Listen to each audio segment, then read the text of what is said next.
Olá, eu sou Felipe Fonseca, sejam bem-vindos ao meu canal e nesse vídeo eu falarei sobre o filme Esquadrão Suicida. O filme é dirigido pelo David Ayer, mesmo diretor de Fury e End of Watch. Ele faz parte, é o terceiro filme do universo cinematográfico da DC, depois de Homem de Aço e Batman vs Superman, e conta a história de um grupo de vilões que a personagem Amanda Waller, vivida pela Viola Davis, quer juntar para ser uma espécie de equipe de elite contra possíveis ameaças que eles chamam de Metal Mandos, o que seria o Superman, é o exemplo que eles dão no filme. Então o filme mostra essa equipe sendo reunida logo no início do filme, inclusive, vou falar sobre isso, e indo para uma missão. E essa é a história, basicamente. Eu gostei do filme, me diverti com o filme, mas sei que o filme tem muitos problemas, especialmente de roteiro. A sensação que eu fiquei é que, apesar de ser uma superprodução, um filme que se passa nesse universo dos super-heróis, nesse universo da DC, quer dizer, ele tem grandes valores de produção, digamos, quer dizer, tem um grande elenco, efeitos, fotografia, tudo de um filme classe A de Hollywood, mas a história, os diálogos, o roteiro parece meio de um filme B, lembra um filme estilo Os Mercenários. Ou seja, você pode se divertir, sim, mas não é algo top de linha, digamos. Uma das melhores coisas do filme, sem dúvida nenhuma, são os personagens e as suas interações. Não todos, alguns ficam relegados a um segundo plano, o que é bem frustrante, não são bem desenvolvidos. Um problema que acontece em filmes com grandes elencos, mas temos já muitos exemplos de que sim, é possível você fazer um filme com grandes elencos e você dá espaço para todo mundo. Então isso não é mais desculpa, digamos.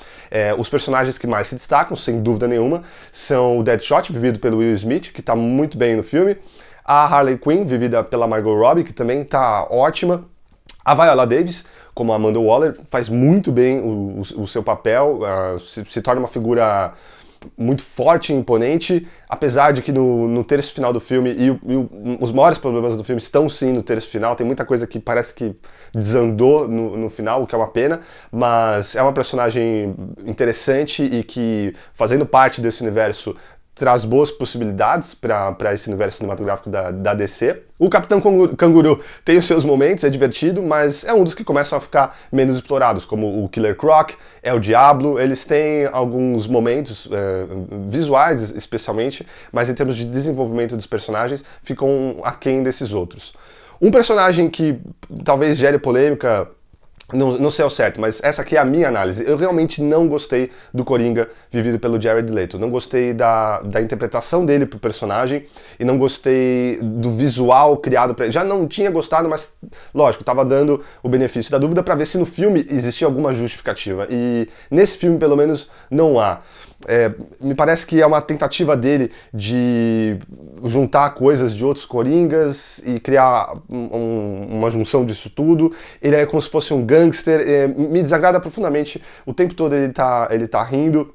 Sim, o visual dele passa medo, é uma figura assustadora, mas eu realmente não consegui gostar dessa versão do Coringa, que me parece muito forçada, o momento todo eu tenho que estar rindo, tenho que estar causando terror, não me parece natural. Apesar disso, não compromete, digamos. É possível, num futuro filme com mais espaço, esse personagem se desenvolver de uma maneira melhor. Nesse filme, eu acho que não foi o bastante, não foi o suficiente. E não é por tempo de tela, porque muitos personagens em outros filmes, e para pegar um exemplo da própria DC, do filme anterior, Batman vs Superman, a Mulher Maravilha aparece muito menos do que o Coringa aparece nesse filme. E acho que é quase uma unanimidade que se gostou da Mulher Maravilha, da presença dela, apesar da gente não ter visto muito ela. Aqui não, o Coringa aparece bastante, não é um dos personagens principais, digamos, mas ele é muito importante na trama e aparece bastante. Dava tempo, sim, de ter desenvolvido algo a mais, o que não aconteceu. A dinâmica entre ele e a Harley Quinn também é um outro ponto forte do filme,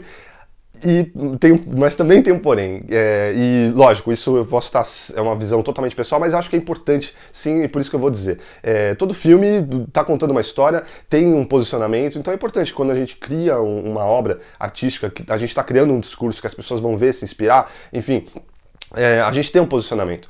O romance, a relação entre a Harley Quinn e o Coringa é completamente conturbada, doentia, isso na história dos personagens, nas outras mídias e tudo mais. Então é sim uma relação muito complicada.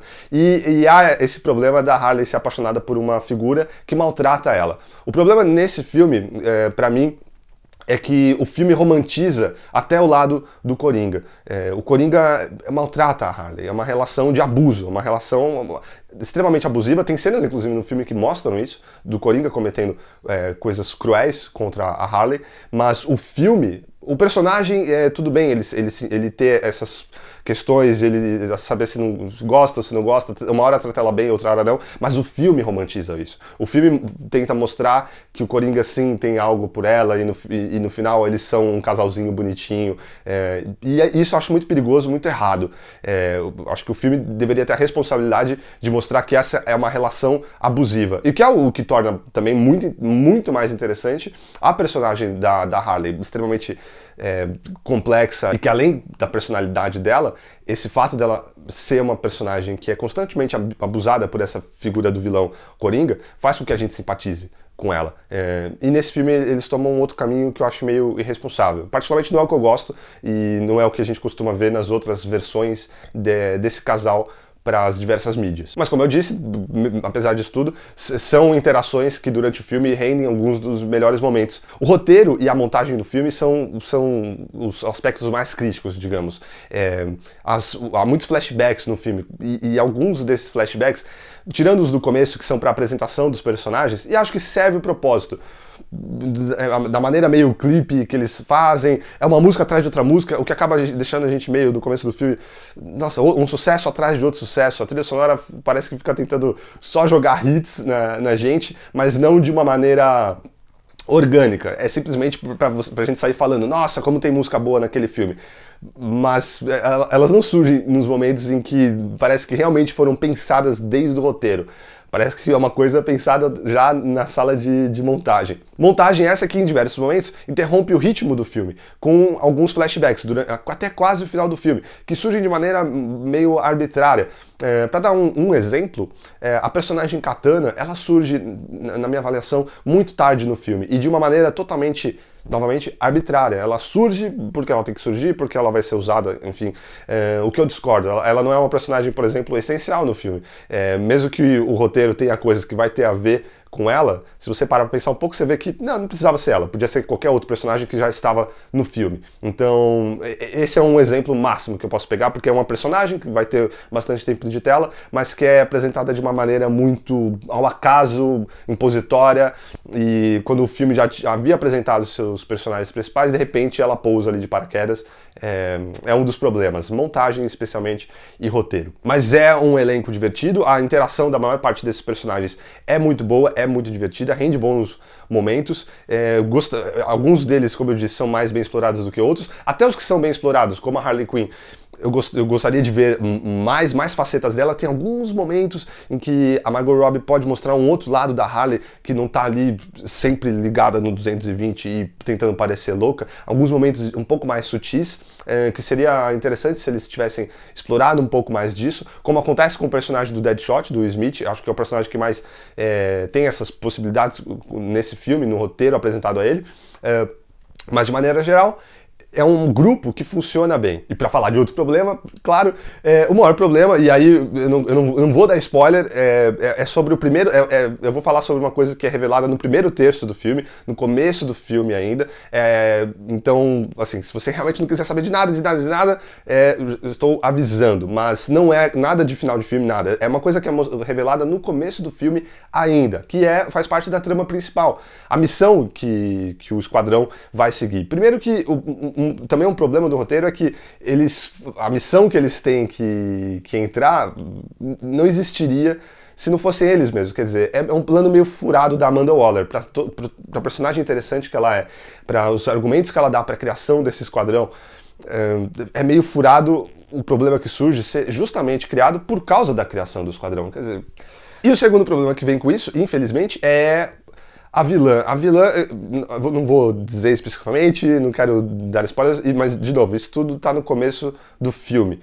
A vilã é muito fraca, por dois motivos. Por causa do roteiro mesmo, da vilã em si, o plano dela é ridículo, a gente nunca entende direito o que ela tá fazendo, que ela fala que vai construir uma coisa lá para destruir os humanos, e é muito desenho animado quase, ou lembrou até o Quarteto Fantástico, quer dizer, bem tosco assim os motivos e o visual dela, dela e ela fica fazendo umas dancinhas que não tem nada a ver, assim, realmente desagradável essa vilã. E o outro ponto negativo dela é a atriz que interpreta, quer dizer, muito fraca mesmo. Então, de maneira geral, a vilã, e principalmente, como eu disse lá atrás, no terço final do filme, que vai ter uma presença maior, que o Esquadrão Suicida vai realmente confrontar, pega mal isso, assim, você sente que, sério, é isso, meio fraco. Apesar dos problemas, é um filme que eu me diverti, tem personagens muito agradáveis, digamos, que eu torci por eles, gostei das interações, dei risada, eu dei 3 estrelas pro filme.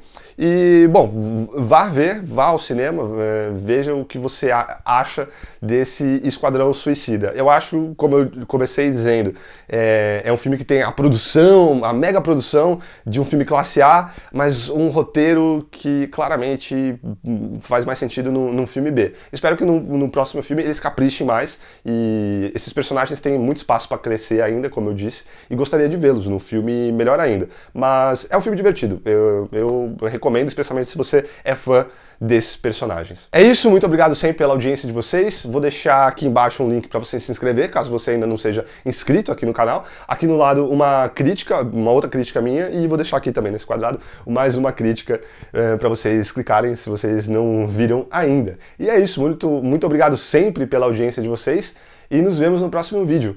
Um grande abraço e até mais!